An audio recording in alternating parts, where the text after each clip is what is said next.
Hello everyone and welcome to another episode of Mythlok with your host Nitin Nair. We've been flying around different parts of Europe, North America, Africa, etc. for our recent episodes, including some new ones that we included in our podcast. But I think it's high time we move back to Southeast Asia, where we have some of the most amazing characters that we can think of. And many of them, to my relief, are actually female oriented, so that we don't have a male only character list that we feature on this podcast.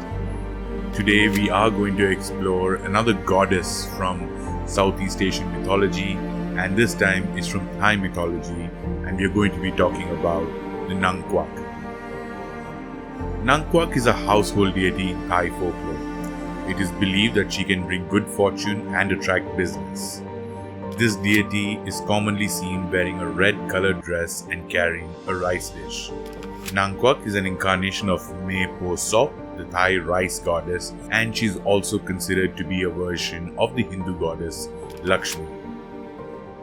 Where money and business are concerned, there is a certain charm called Nang Kwak that can make the difference between a profitable and a losing venture.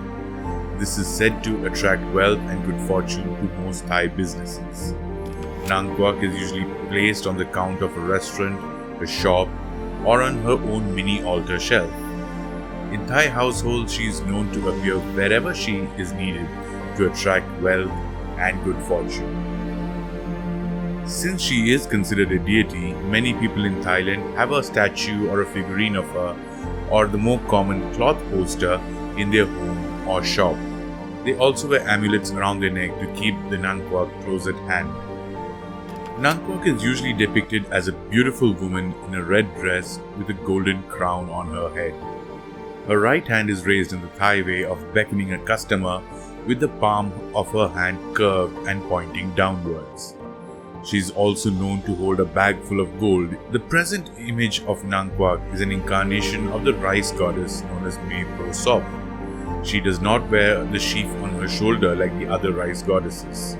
The iconography of Nang Kwak is based on the Hindu goddess Sri Lakshmi, the goddess of wealth, fortune and prosperity. The position of her hand in present-day iconography is similar to the Japanese maneki neko, beckoning cat.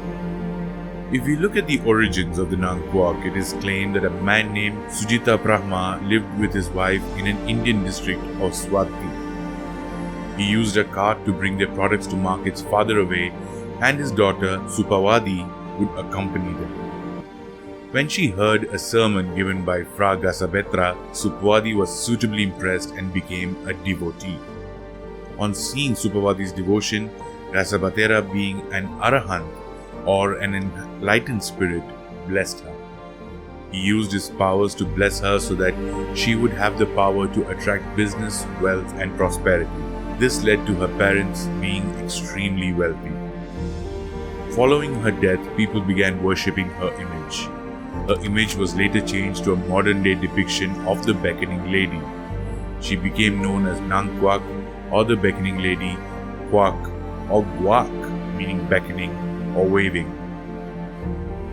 She is supposed to bring luck and prosperity to businessmen and traders who worship her, and this is considered to be her primary power or ability in the whole concept of things within Thai mythology. Today, no place of business in Thailand is without a figurine or a representation of Nang Kwak in some form.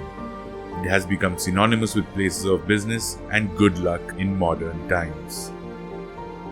As you can see, the influence of Indian mythology is very much there in Thai mythology and also in other mythologies that we have explored during our journey at Mythlok. There are many more characters whom we can see cross-references across regions, which we will be discussing in the days to come.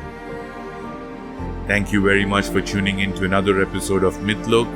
This is your host Nitin Nair, signing off by reminding you once again that Mythlok is the home of mythology.